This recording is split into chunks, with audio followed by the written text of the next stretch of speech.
It's my feel-good breakfast show. Welcome back. Thank you so much for keeping it locked. October is a vitally important month for everybody, but certainly on this show. It is Breast Cancer Awareness Month, an annual campaign to raise awareness of this complex disease and obviously fund research into causes, treatment, and cure, please. Now, breast cancer is one of the most common forms of cancer for South African women of all races, with a lifetime risk of 1 in 27. That is staggering. With us to discuss this topic is Dr. Fatima Hussein and breast cancer survivors Ruth Brown and Vivian van der Schuur. Ladies, welcome to the curved couch this morning. It is so good. Yes, we've had a rock band warming us up this morning. We absolutely love it, but we love the opportunity to connect with you at this particular phase in your journey. So first of all, I'm going to say thank you so much for being here, for being brave enough to open a window into your story. And then I have to ask, how are you? Ruth, I'm going to start with you. Where are you in your journey? Where is Ruth right now? Ruth I'm at such a peak. Ruth is happy. Ruth feels absolutely fantastic, healthy and thankful. And very grateful for that. We are incredibly grateful. We're going to delve into how you got to this point. Vivian, I'm going to pose the same thing to you. I'm going to say thank you so much for being here. This is a vitally important time because I think information and misinformation are some of our biggest weapons, tools being used on both sides.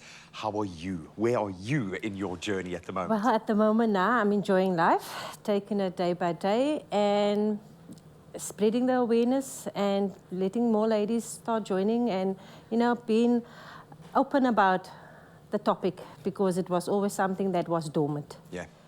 So, yep. Break down that stigma. I know that in many areas of research, certainly in a space like cancer, that COVID hit hard, that so much focus was taken away from areas. Where do we sit right now in terms of the cancer narrative here in South Africa? Why do we have such high, alarmingly high, cases of cancer in South Africa when it comes to breast cancer? What is your biggest concern when it comes to this opportunity for awareness?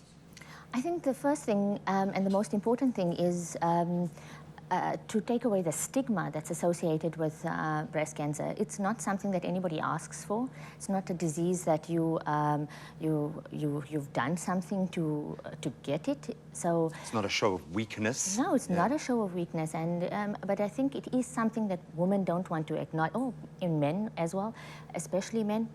They don't want to acknowledge it. They don't want to take the next step. And unfortunately, where doctors or where healthcare professionals sit is that we can't help you unless you take that first step and go and get checked out. Go and get that lump. Go have your screening. Yeah. Go. Just have your screening done, and if you do have a lump, if you do have something that's worrying you, it's not maybe a lump. Sometimes it's a little bit of pain. Sometimes it's just this worrying feeling. Sometimes it's the dog that just keeps on jumping on that same side. Sometimes it's a gut feel. Sometimes it's a gut feel. Go and have it checked out and take it from there.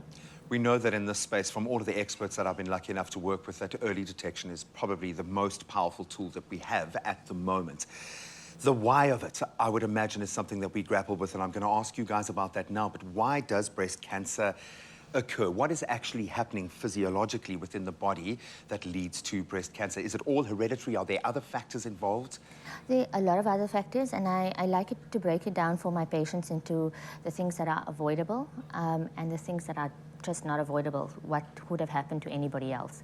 And the things that are avoidable are things like smoking, too much alcohol, things like hormone replacement therapy, exogenous hormones, taking pills and things like that.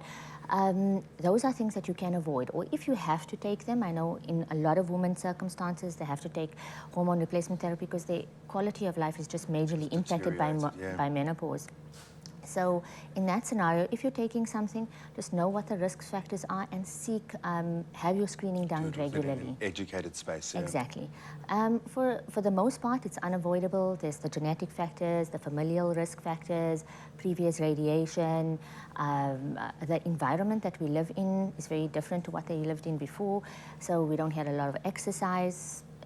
All those things do play a major role in getting breast cancer, but those are just purely and completely unavoidable. I think the one solid kind of common thread is that we do have a support structure around us. I'm desperate to know about that moment for both of you, so I'm going to ask you to think about that as we take a very quick break, about what it was like receiving that news and how you were able to rebuild the mental strength to be able to take that first step in that battle against cancer. As I said earlier this morning, we'd love to hear from you today on anything we're talking about, particularly this. If you have an insight or a personal experience, please let us know. We'd love to get a voice note from you this morning, 063-408-8863. We'd love to hear from you. It's my feel-good breakfast show. Welcome back as we continue our discussion around breast cancer and Breast Cancer Awareness Month, but this should be a conversation that runs every single day in your household. It's important to remember that you can lower your cancer and health risk by cutting out lifestyle factors that increase your cancer risk. We've spoken about those and we will continue to do that. Learn to recognize warning signs. Annual medical checkups and cancer screening appointments can help early detection, which is key. And as symptoms don't always present until cancer has spread. And that story we're going to delve a little deeper into as well. But Dr. Fatima Hussein and breast cancer survivors Ruth Brown and Vivian van der Schuur are still with us. Vivian, why weren't you doing the exercises now? We hear you the beats. I was waiting. Yeah, you were looking for your call. She was like, Coach, put me in, I'm ready. Ladies, once again, thank you so much for being here. It really hit like a light bulb moment that in the space of so much mistrust and misinformation of the system, that we need to hear survival stories. We need to hear these success stories. So thank you so much for doing this so bravely and so proudly. Ruth, I'm going to ask you a very difficult question right now and take you back to, I would imagine, a very dark moment in your life. When you got that news, what happened within you and what did it spark, and how were you able to take that first step towards seeking help? When I got the news after the biopsy, the doctor said to me, I must tell you, you've got cancer. And I said, okay, fine. So what are we going to do about it? And he so kindly and calmly told me, you know, the procedures, what's going to happen, what I can expect. And to me, it was an absolutely awesome journey. Wow. I had a lot of support by my family and our congregants, and just generally I had so much support and that to me it carried me through prayers, and you know, it helped me and it uplifted me. And I can't say it was a dark journey, because to me it was, you keep on keeping on. Tomorrow is another day. Just keep on. Just keep on pushing. Yeah, I pushing. absolutely love that. Absolutely. If I cry today, it's probably on you. It is probably on you, or could be on Vivian. A very different story in your case, Vivian. Yes, in my case, because I was a bus driver, drove these big vehicles, so whenever I went to the doctor complaining about pain because there was no lumps on my side again, then she would always say, maybe you sprained a muscle or you hurt yourself, you know. So it kept on for an entire year, and then I can't every time go back for the same thing, just getting an injection for the pain. Yeah. Then I went to a second opinion and the same thing. And then I just thought, no, man, my gut is telling me something else. And then I forced for a mammogram.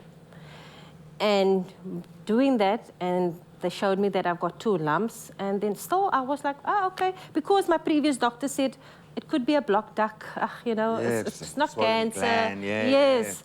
So when the mammogram showed that part even, I still didn't think much of it.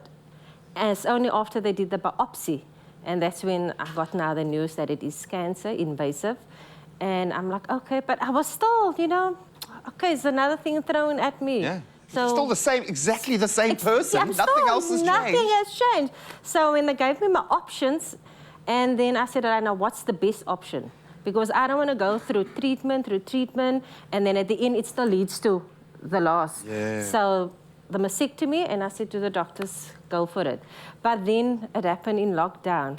So, you know, the support structure you wanted around you at the time couldn't be there, and I had to be my own mental person, hero person. How did you do that?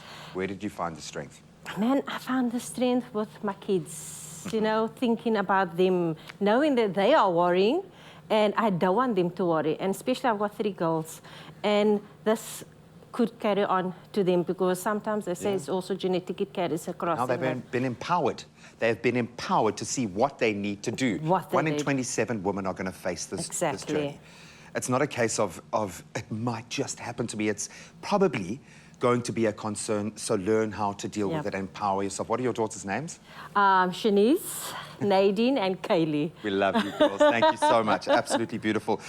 Doctor, how important is this tribe, is this community, is your church, is your family, are your children over this period? Knowing that we don't have a cure, yet we are still beating cancer, how important is that support structure? Fundamental. That's just one word, fundamental. I think it's the support structure that gets a lot of women through the most difficult times. You sometimes need a shoulder to cry on. You sometimes need just to talk to somebody, to talk the whole process out, to discuss what's happening to you or what has happened before, to discuss your options, so just so that you can play out your mind, your mind, and you can actually work through it. And a lot of the time it comes from your family, it comes from your husband, your children, etc. This is actually, I tell my patients, please talk to your family, etc. It's important for them to be a part of this, because not only is it strengthening for them as well, to see a woman, like to see a mother or father. Especially for a girl child. Yeah. Come on. I can fight this. It shouldn't be something that they should have to hide. They see their moms go through this and how their moms do it. It's an example for them. And then the same thing with the husbands. I mean, it's an opportunity for them to stand by their wives, to stand and guide them and help and do their little bit. That's why we get married. Exactly. That's exactly why we get married.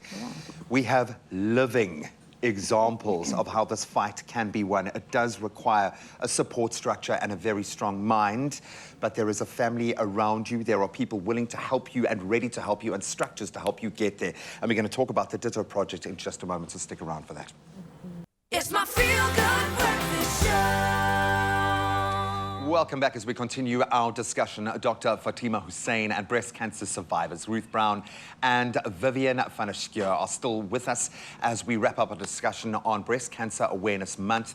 Breast cancer is one of the most common forms of cancer in South Africa, and raising awareness for those suffering from the disease, as well as the general public being vitally aware of this information, is just so important. And we've got a voice note coming in from Sinatemba. I'd love to hear from her. Let's get her perspective. My question is, do men also get the breast cancer? Because you know, the chubby guys, they also have something look like breast, so can also have breast cancer. That's my question for you, Sinatemba. We couldn't really hear that one there, but Senator, thank you so much for joining us in our discussion this morning. Vivian, I'm going to turn it to you now, because it feels like you've built a bag of tools to deal with this. How much of the battle was mental, with so much of this journey having to be done on your own steam, with your own kind of grit? How much of that battle was in your mind? Well, that's why I've got this on my T-shirt, Saved by Amazing Grace, and I go with that. And to me, it was like, you know, I haven't got everybody. My family is there. They are sending me voice notes. They are sending you messages, but you are alone with your own thoughts. And I said to myself, I'm not going to let cancer get me. I'm going to get cancer. And that is what I did. And I took it day by day. And I brought that across to my kids. I brought that across to my family. And even having the mastectomy, because they asked me, but now, aren't you going to discuss that first? You know, speak to your partner about it. What does they think? At the end of the day, it's my body. Yeah. And it's what's going to save me. And I started putting me first. A lot of us ladies, as mothers, as wives, we tend to forget about ourselves. We're putting our partners, our kids, and then tomorrow's another. We'll get there. Yeah. And keep on. Get through my list first, yes, and then I'll get there. Yeah. But I changed that around. I said no. Without them, then if I'm not there, then they're not there. So I need to put me first. And putting me first and walking that road first, building my strength, I could let them build their strength to support me as well. I love that.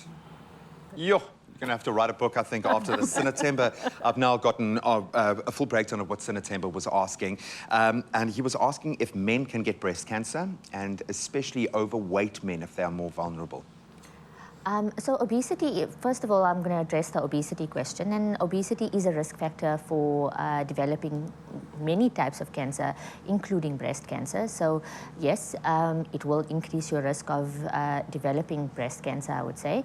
And then yes, absolutely, men can get breast cancer. And men, it's actually the American statistic is 1 in every 100 breast cancers that are diagnosed is actually a male breast cancer.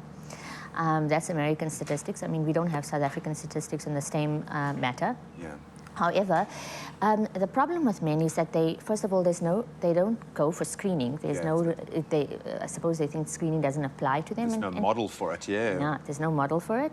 And men tend to ignore a lot of their symptoms. They don't do breast self-examinations. I mean, it's not something that's supposed to happen to men, or I think that's what the thought process that goes about it. So they tend to seek help late, and because they don't have such big breasts or bigger breasts or a lot of breast tissue, it tends to be far more advanced by the time it's diagnosed. And generally, male breast cancer is more genetically linked than female breast cancer. And it tends to be more aggressive. So if you are a male and you're watching the show and feel your breasts, get comfortable with them, and if you have a genetic predisposition, please go for screening.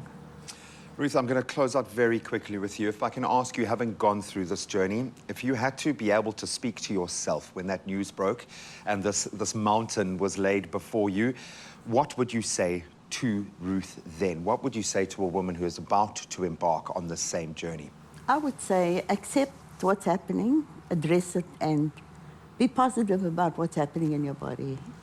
And there is always tomorrow. The treatment, everything else that goes with it, it's prayers, and more prayers. That's what carried me through. And I'm thankful. We are thankful. We are so grateful that you have joined us here this morning. I have a feeling this conversation is going to continue throughout our show, but certainly from this point onwards, hopefully beyond October. But thank you so much for the efforts that you are putting in to raise awareness. Doctor, thank you so much for your perspective this morning as well. This has been empowering for me to hear, knowing that this is where we stand. The support structures are there. Your tribe is there, ready to embrace you, but you do have to reach out and make sure you go for your yearly examinations. And if you have that voice in your head, trust your gut like Vivian, and you have the strength. It's your body, you take control.